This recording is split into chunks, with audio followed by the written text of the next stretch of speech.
يا أيها الذين آمنوا أوفوا بالعقود أحلت لكم بهيمة الأنعام إلا ما يتلى عليكم غير محل الصيد وأنتم حرم إن الله يحكم ما يريد. يا أيها الذين آمنوا لا تحلوا شعائر الله ولا الشهر الحرام ولا الهدي ولا القلائد ولا آمين البيت الحرام يبتغون فضلا من ربهم ورضوانا وإذا حللتم فاصطادوا ولا يجرمنكم شنآن قوم أن صدوكم عن المسجد الحرام أن تعتدوا وتعاونوا على البر والتقوى ولا تعاونوا على الإثم والعدوان واتقوا الله إن الله شديد العقاب.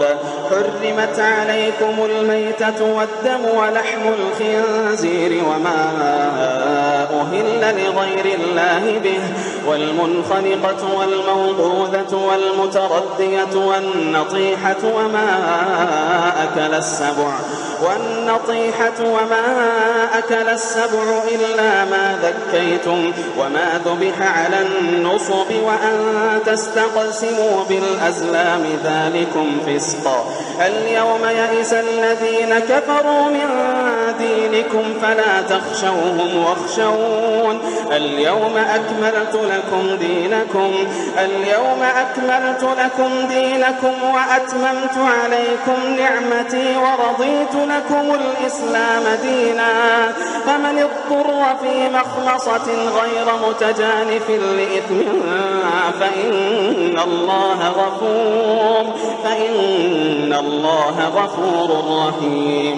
يسألونك ماذا أحل لهم قل أحل لكم الطيبات وما علمتم من الجوارح مكلبين تعلمونهن مما علمكم الله فكلوا مما أمسكن عليكم واذكروا اسم الله عليه واتقوا الله إن الله سريع الحساب. اليوم أحل لكم الطيبات وطعام الذين أوتوا الكتاب حل لكم وطعامكم حل لهم والمحصنات من المؤمنات والمحصنات من الذين أوتوا الكتاب من قبلكم إذا آتيتموهن أجورهن محصنين غير مسافحين ولا متخذي أخدان ومن يكفر بالإيمان فقد حبط عمله وهو في الآخرة من الخاسرين. يا أيها الذين آمنوا إذا قمتم إلى الصلاة فاغسلوا وجوهكم وأيديكم إلى المرافق وامسحوا برؤوسكم وأرجلكم إلى الكعبين وإن كنتم جنبا فاطهروا وإن كنتم مرضى أو على سفر أو جاء أحد منكم من الغائط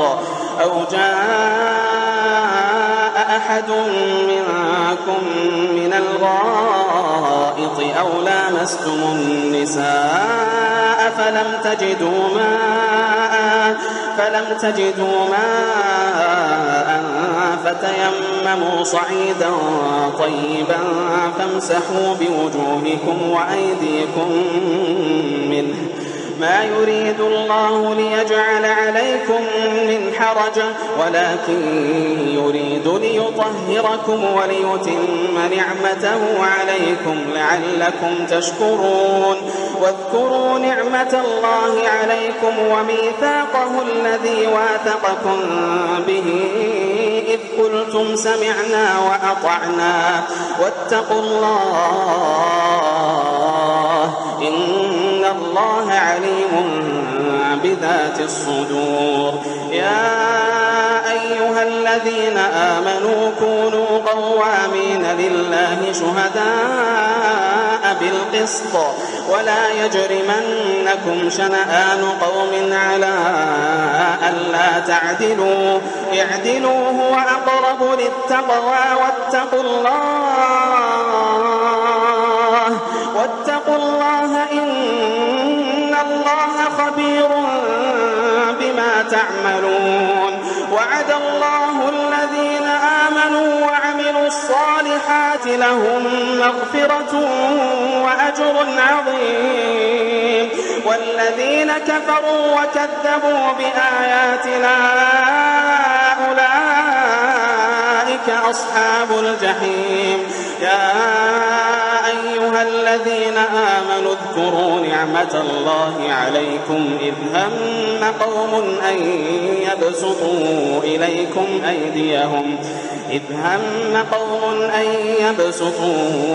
إليكم أيديهم فكف أيديهم عنكم واتقوا الله وعلى الله فليتوكل المؤمنون. ولقد أخذ الله ميثاق بني إسرائيل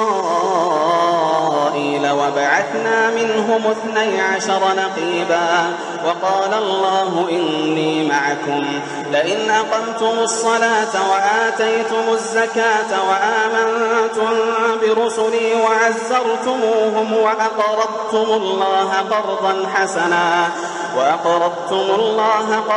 حسنا لأكفرن عنكم سيئاتكم ولأدخلنكم جنات تجري من تحتها الأنهار فمن كفر بعد ذلك منكم فقد ضل سواء السبيل. فبما نقضهم ميثاقهم لعناهم وجعلنا قلوبهم قاسية يحرفون الكلم عن مواضعه ونسوا حظا مما ذكروا به ولا تزال تطلع على خائنة منهم إلا قليلا منهم فاعف عنهم واصفح إن الله يحب المحسنين. ومن الذين قالوا إنا نصارى أخذنا ميثاقهم فنسوا حظا مما ذكروا به فأغرينا بينهم العداوة والبغضاء إلى يوم القيامة وسوف ينبئهم الله بما كانوا يصنعون. يا أهل الكتاب قد جاءكم رسولنا يبين لكم كثيرا مما كنتم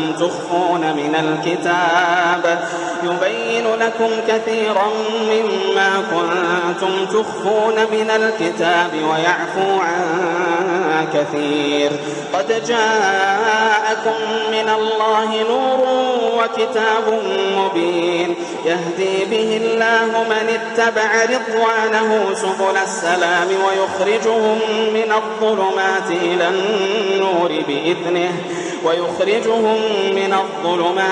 النور بإذنه ويهديهم إلى صراط مستقيم. لقد كفر الذين قالوا إن الله هو المسيح ابن مريم قل فمن يملك من الله شيئا إن أراد أن يهلك المسيح ابن مريم وأمه ومن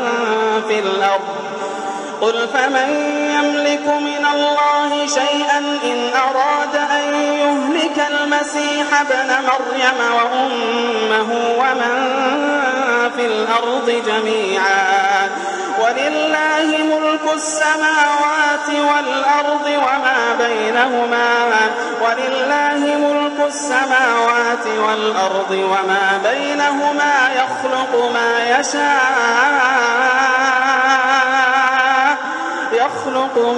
يشاء والله على كل شيء قدير. وقالت اليهود والنصارى نحن أبناء الله وأحباؤه قل فلم يعذبكم بذنوبكم بل أنتم بشر ممن خلق يغفر لمن يشاء ويعذب من يشاء ولله ملك السماوات والأرض وما بينهما وإليه المصير. يا أهل الكتاب قد جاءكم رسولنا يبين لكم على فترة من الرسل أن تقولوا ما جاءنا من بشير ولا نذير فقد جاءكم بشير ونذير والله على كل شيء قدير. وإذ قال موسى لقومه يا قوم اذكروا نعمة الله عليكم إذ جعل فيكم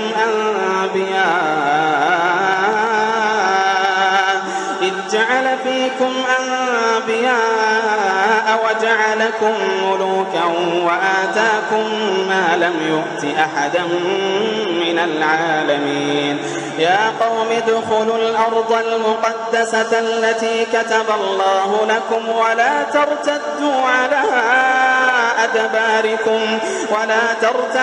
على أدباركم فتنقلبوا خاسرين.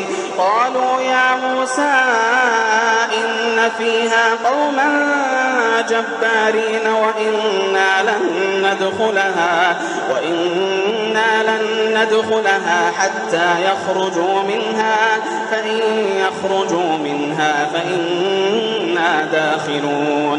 قال رجلان من الذين يخافون أنعم الله عليهم ادخلوا عليهم الباب فإذا دخلتموه فإنكم غالبون وعلى الله فتوكلوا إن كنتم مؤمنين. قالوا يا موسى إنا لن ندخلها أبدا ما داموا فيها فاذهب أنت وربك فقاتلا إنا هاهنا قاعدون. قال رب إني لا أملك إلا نفسي وأخي فافرق بيننا وبين القوم الفاسقين. قال فإنها محرمة عليهم 40 سنة يتيهون في الأرض فلا تأس على القوم الفاسقين.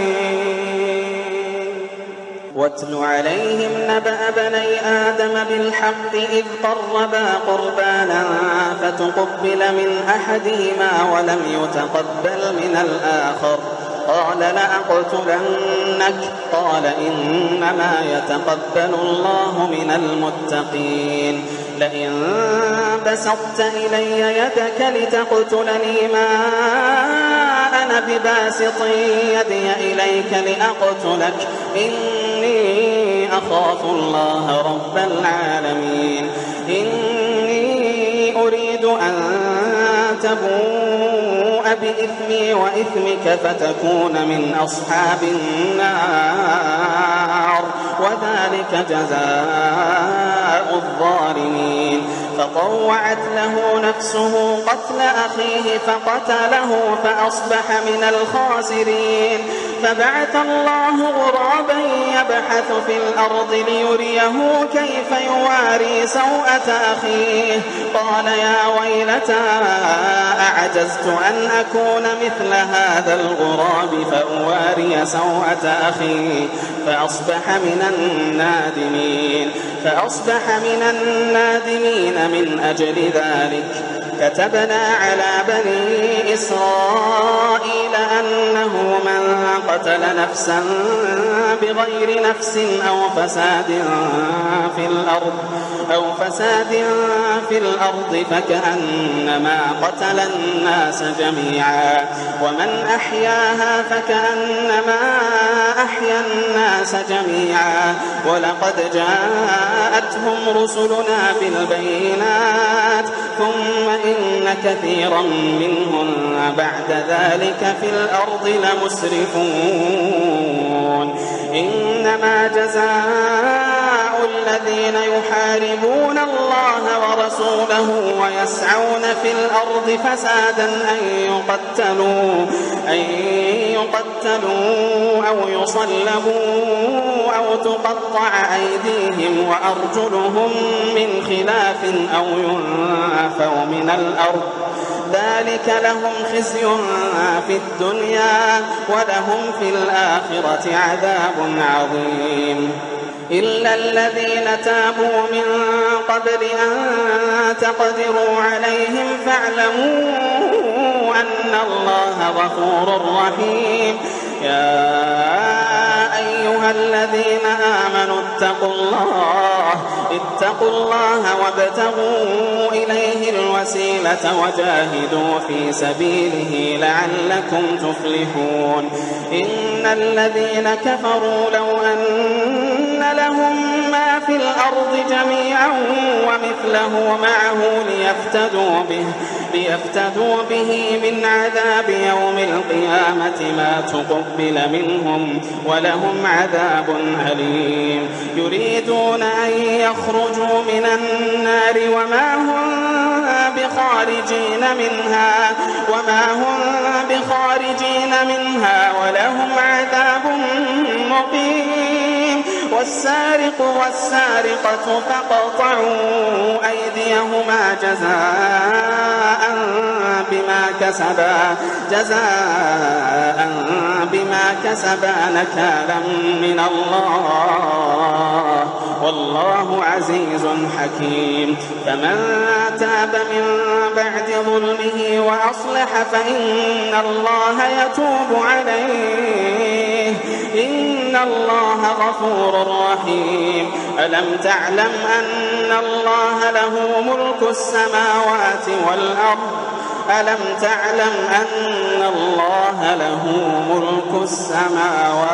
والأرض يعذب من يشاء ويغفر لمن يشاء والله على كل شيء قدير يا أيها الرسول لا يحزنك الذين يسارعون في الكفر من الذين قالوا آمنا بأفواههم ولم تؤمن قلوبهم ومن الذين هادوا سماعون للكذب سماعون لقوم آخرين لم يأتوك يحرفون الكلم من بعد مواضعه يقولون إن أوتيتم هذا فخذوه وإن لم تؤتوه فاحذروا ومن يرد الله فتنته فلن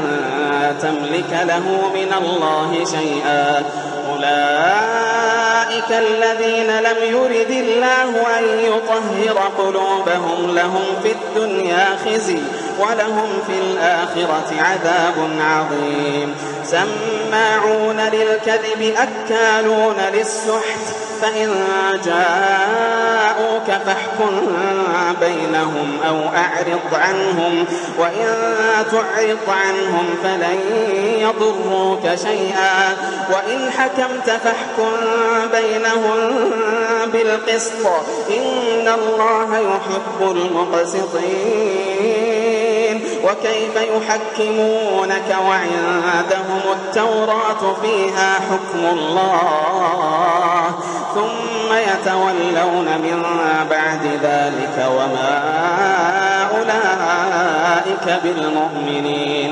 إنا أنزلنا التوراة فيها هدى ونور يحكم بها النبيون الذين أسلموا للذين هادوا والربانيون والأحبار بما استحفظوا من كتاب الله وكانوا عليه شهداء فلا تخشوا الناس واخشوني ولا تشتروا بآياتي ثمنا قليلا ومن لم يحكم بما أنزل الله فأولئك هم الكافرون. وكتبنا عليهم فيها أن النفس بالنفس والعين بالعين والأنف بالأنف والأذن بالأذن والسن بالسن والجروح قصاص فمن تصدق به فهو كفارة له ومن لم يحكم بما أنزل الله فأولئك هم الظالمون. وقفينا على آثارهم بعيسى بن مريم مصدقا لما بين يديه من التوراة وآتيناه الإنجيل فيه هدى ونور ومصدقا لما بين يديه من التوراة وهدى وموعظة للمتقين. وليحكم أهل الإنجيل بما أنزل الله فيه ومن لم يحكم بما أنزل الله فأولئك هم الفاسقون.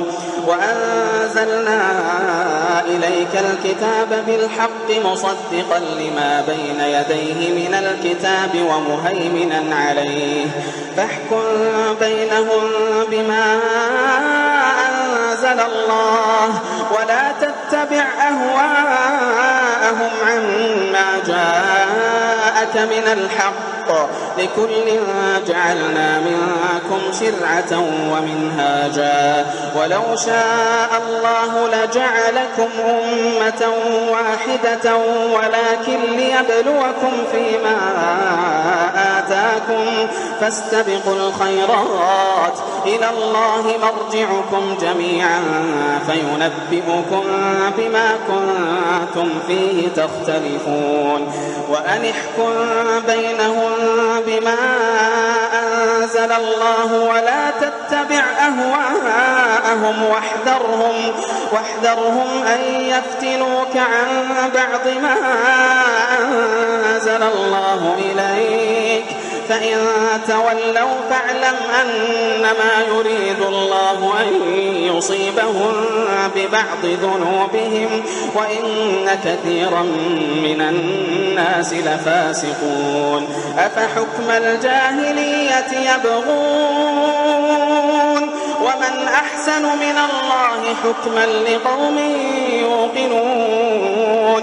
يا أيها الذين آمنوا لا تتخذوا اليهود والنصارى أولياء بعضهم أولياء بعض ومن يتولهم منكم فإنه منهم إن الله لا يهدي القوم الظالمين.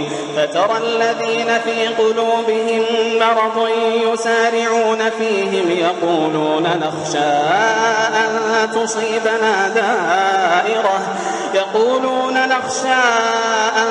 تصيبنا دائرة فعسى الله أن يأتي بالفتح أو أمر من عنده فيصبحوا على ما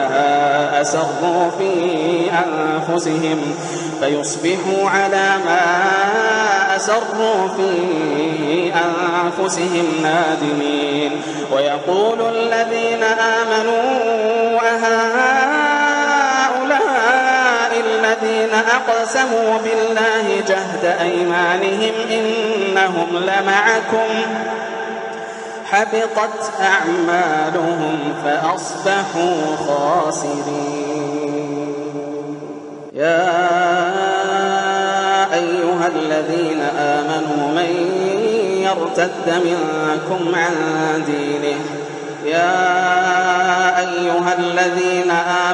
من يرتد منكم عن دينه فسوف يأتي الله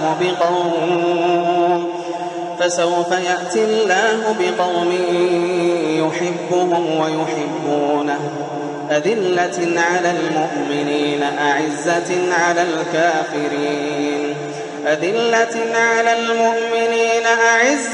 على الكافرين يجاهدون في سبيل الله. يا أيها الذين آمنوا من يرتد منكم عن دينه فسوف يأتي الله بقوم يحبهم ويحبونه أذلة على المؤمنين أعزة على الكافرين يجاهدون في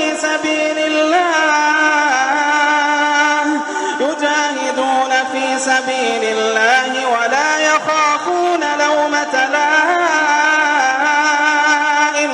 ذلك فضل الله يؤتيه من يشاء والله واسع عليم.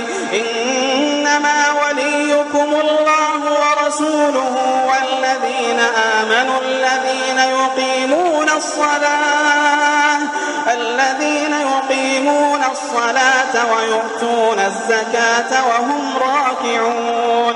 ومن يتول الله ورسوله والذين آمنوا فإن حزب الله هم الغالبون. ومن يتول الله ورسوله والذين آمنوا فإن حزب الله هم الغالبون. يا أيها الذين آمنوا لا تتخذوا الذين اتخذوا دينكم هزوا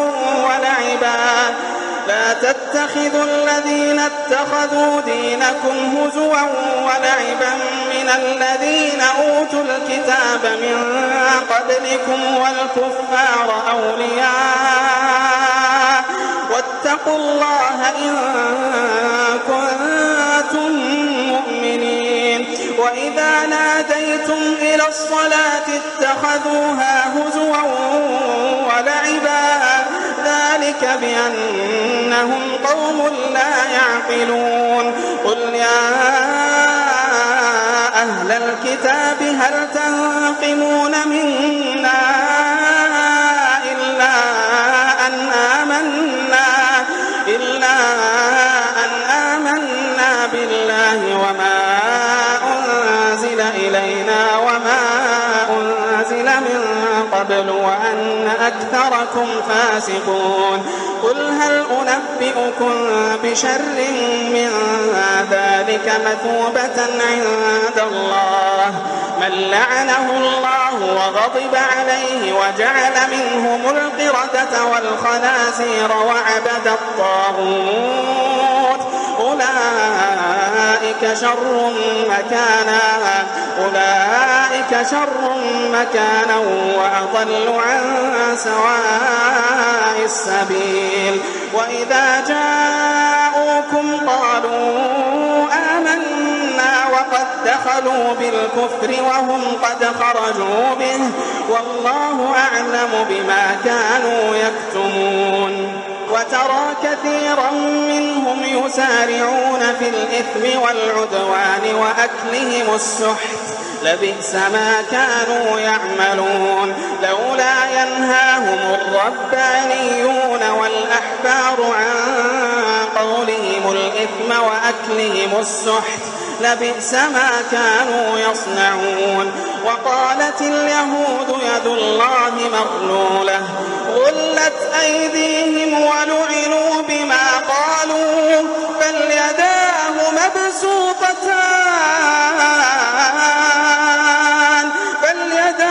مبسوطتان ينفق كيف يشاء وليزيدن كثيرا منهم ما أنزل إليك من ربك طغيانا وكفرا وألقينا بينهم العداوة والبغضاء إلى يوم القيامة كلما أوقدوا نارا للحرب أطفأها الله ويسعون في الأرض فسادا والله لا يحب المفسدين ولو أن أهل الكتاب آمنوا واتقوا لكفرنا عنهم سيئاتهم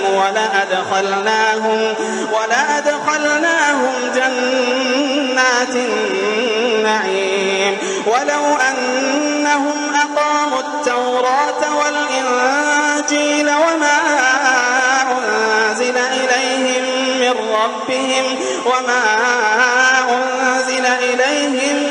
ربهم لأكلوا من فوقهم ومن تحت أرجلهم منهم أمة مقتصدة وكثير منهم ساء ما يعملون.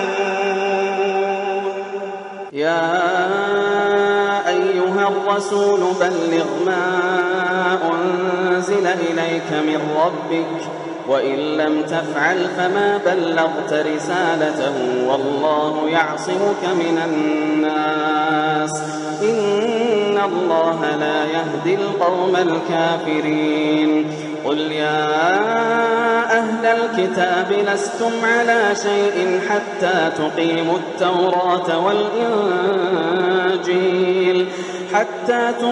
التوراة والإنجيل وما أنزل إليكم من ربكم وليزيدن كثيرا منهم ما أنزل إليك من ربك طغيانا وكفرا فلا تأس على القوم الكافرين.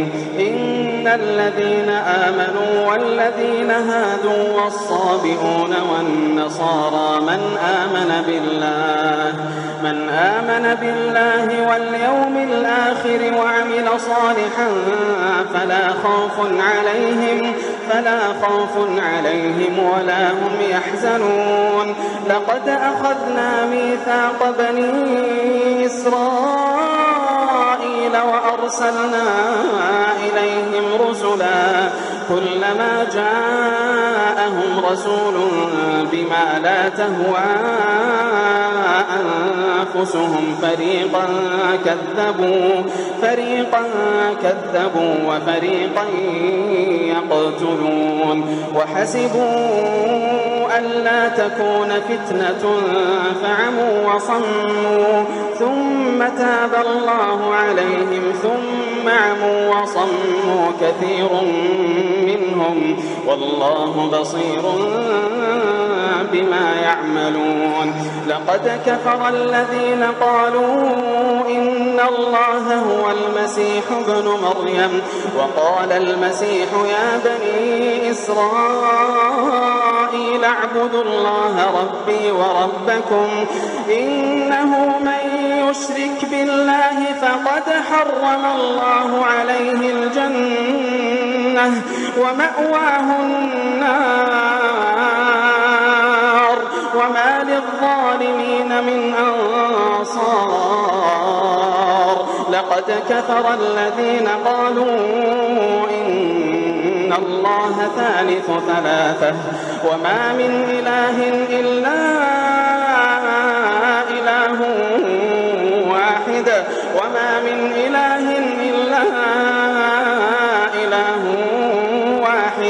وإن لم ينتهوا عما يقولون ليمسن الذين كفروا منهم عذاب أليم. أفلا يتوبون إلى الله ويستغفرونه والله غفور رحيم. ما المسيح ابن مريم إلا رسول قد خلت من قبله الرسل وأمه صديقة كانا يأكلان الطعام انظر كيف نبين لهم الآيات ثم انظر أنا يؤفكون. قل أتعبدون من دون الله ما لا يملك لكم ضرا ولا نفعا والله هو السميع العليم.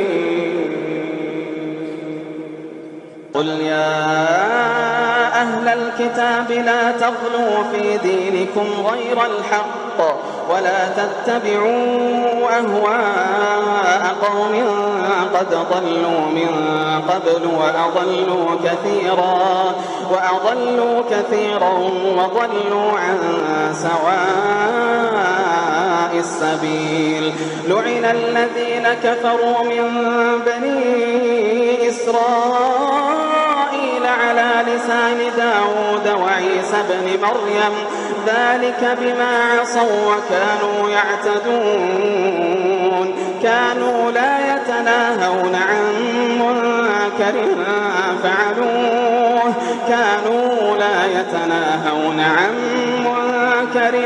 فعلوه لبئس ما كانوا يفعلون. ترى كثيرا منهم يتولون الذين كفروا لبئس ما قدمت لهم أنفسهم أن سخط الله عليهم وفي العذاب هم خالدون. ولو كانوا يؤمنون بالله والنبي وما أنزل إليه ما اتخذوهم أولياء ولكن كثيرا منهم فاسقون. لتجدن أشد الناس عداوة للذين آمنوا اليهود والذين أشركوا ولتجدن أقربهم مودة للذين آمنوا الذين قالوا إنا نصارى ذلك بأن منهم قسيسين ورهبانا وأنهم لا يستكبرون. وإذا سمعوا ما أنزل إلى الرسول ترى أعينهم تفيض من الدمع مما عرفوا من الحق يقولون ربنا آمنا فاكتبنا مع الشاهدين. وما لنا لا نؤمن بالله وما جاءنا من الحق ونطمع أن يدخلنا ربنا مع القوم الصالحين فأثابهم الله بما قالوا جنات تجري من تحتها الأنهار خالدين فيها وذلك جزاء المحسنين. والذين كفروا وكذبوا بآياتنا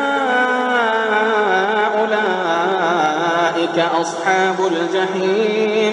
يا أيها الذين آمنوا لا تحرموا طيبات ما أحل الله لكم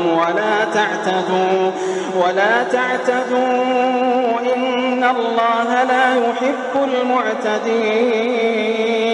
وكلوا مما رزقكم الله حلالا طيبا واتقوا الله الذي أنتم به مؤمنون. لا يؤاخذكم الله باللغو في أيمانكم ولكن يؤاخذكم بما عقدتم الأيمان فكفارته إطعام 10 مساكين من أوسط ما تطعمون أهليكم أو كسوتهم أو تحرير رقبة، فمن لم يجد فصيام 3 أيام، ذلك كفارة أيمانكم إذا حلفتم، واحفظوا أيمانكم، كذلك يبين الله لكم آياته لعلكم تشكرون. يا أيها الذين آمنوا إنما الخمر والميسر والأنصاب والأزلام رجس من عمل الشيطان فاجتنبوه لعلكم تفلحون. إنما يريد الشيطان أن يوقع بينكم العداوة والبغضاء في الخمر والميسر ويصدكم عن ذكر الله وعن الصلاة، فهل أنتم منتهون؟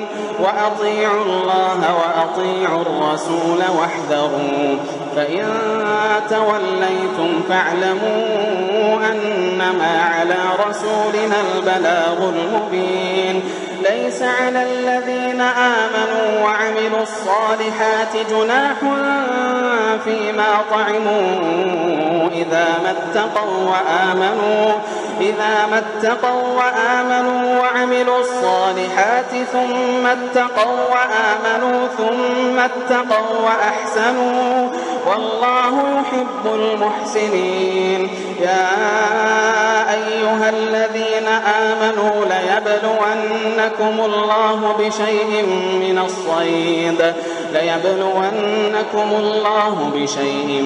من الصيد تناله أيديكم ورماحكم ليعلم الله من يخافه بالغيب، فمن اعتدى بعد ذلك فله عذاب أليم. يا أيها الذين آمنوا لا تقتلوا الصيد وأنتم حرم، ومن قتله منكم متعمدا فجزاء مثل ما قتل من النعم يحكم به ذوى عدل منكم هديا بالغ الكعبة أو كفارة طعام مساكين أو عدل ذلك صياما ليذوق وبال أمره، عفى الله عما سلف، ومن عاد فينتقم الله منه، والله عزيز ذو انتقام. أحل لكم صيد البحر وطعامه متاعا لكم وللسيارة، وحرم عليكم صيد البر ما دمتم حرما، واتقوا الله الذي إليه تحشرون. جعل الله الكعبة البيت الحرام قياما للناس والشهر الحرام والهدي والقلائد، ذلك لتعلموا أن الله يعلم ما في السماوات وما في الأرض، وأن الله بكل شيء عليم. اعلموا أن الله شديد العقاب وأن الله غفور رحيم. ما على الرسول إلا البلاغ، والله يعلم ما تبدون وما تكتمون. قل لا يستوي الخبيث والطيب ولو أعجبك كثرة الخبيث، فاتقوا الله يا أولي الألباب لعلكم تفلحون.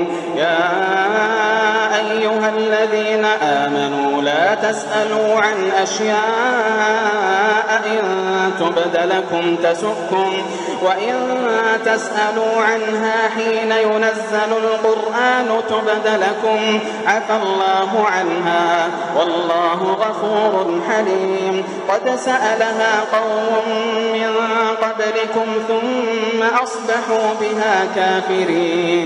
ما جعل الله من بحيرة ولا سائبة ولا وصيلة ولا حام ولكن الذين كفروا يفترون على الله الكذب وأكثرهم لا يعقلون. وإذا قيل لهم تعالوا إلى ما أنزل الله وإلى الرسول قالوا حسبنا ما وجدنا عليه آباءنا أولو كان آباؤهم لا يعلمون شيئا ولا يهتدون. يا أيها الذين آمنوا عليكم أنفسكم لا يضركم من ضل إذا اهتديتم إلى الله مرجعكم جميعا فينبئكم بما كنتم تعملون. يا أيها الذين آمنوا شهادة بينكم إذا حضر أحدكم الموت حين الوصية اثنان ذوى عدل منكم أو آخران من غيركم إن أنتم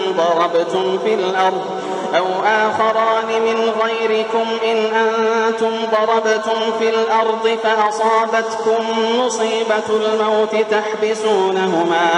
تحبسونهما من بعد الصلاة فيقسمان بالله إن ارتبتم لا نشتري به ثمنا ولو كان ذا قربى ولا نكتم شهادة الله إنا إذا لمن الآثمين.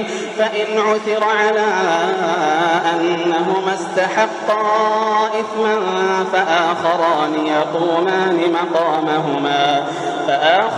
يقومان مقامهما من الذين استحق عليهم الأوليان فيقسمان بالله لشهادتنا أحق من شهادتهما وما اعتدينا إنا إذا لمن الظالمين. ذلك أدنى أن يأتوا بالشهادة على وجهها أو يخافوا أن ترد أيمان بعد أيمانهم واتقوا الله واسمعوا والله لا يهدي القوم الفاسقين. يوم يجمع الله الرسل فيقول ماذا أجبتم قالوا لا علم لنا إنك أنت علام الغيوب. إذ قال الله يا عيسى ابن مريم اذكر نعمتي عليك وعلى والدتك إذ أيدتك بروح القدس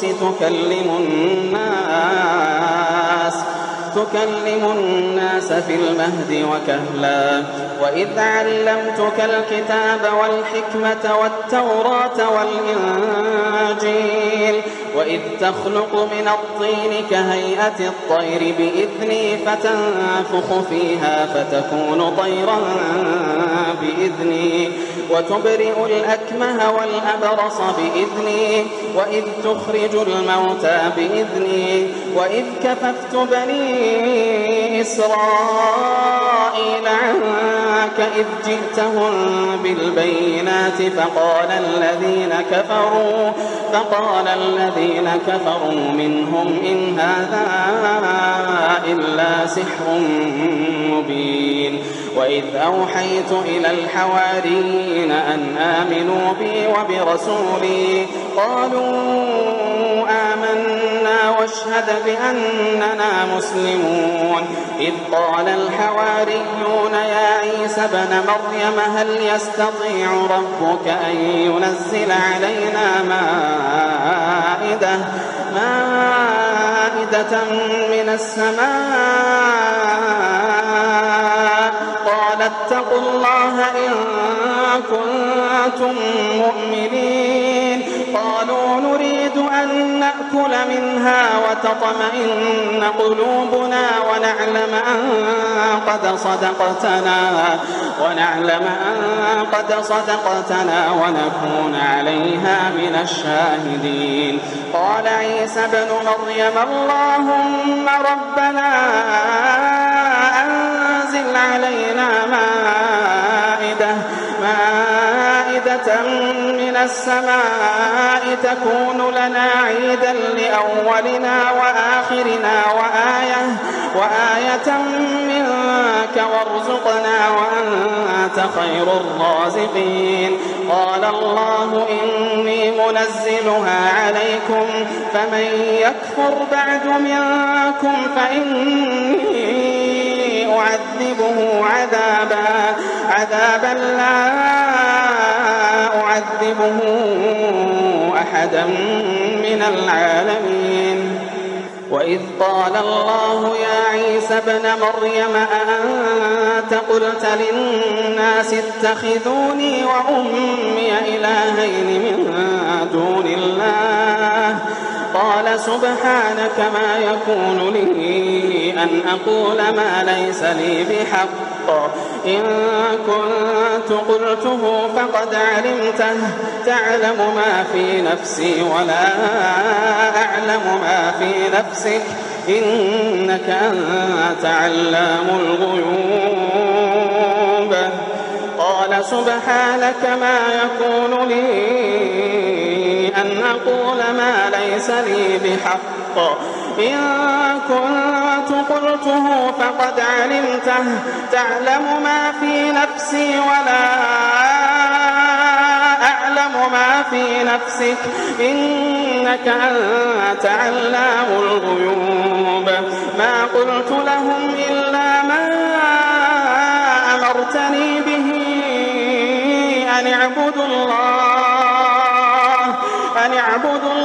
ربي وربكم وكنت عليهم شهيدا ما دمت فيهم فلما توفيتني كنت أنت الرقيب عليهم وأنت على كل شيء شهيد إن تعذبهم فإنهم عبادك وإن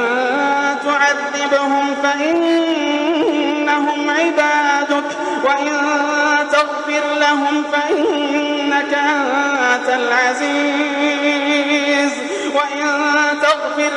فإنك أنت العزيز الحكيم قال الله هذا يوم ينفع الصادقين صدقهم لهم جنات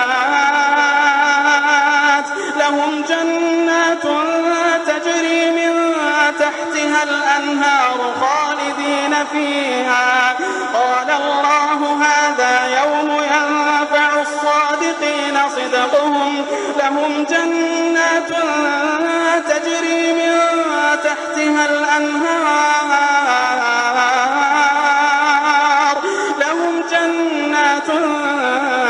تجري من تحتها الأنهار خالدين فيها أبدا رضي الله عنهم ورضوا عنه ذلك الفوز العظيم لله ملك السماوات والأرض وما فيهن وهو على كل شيء قدير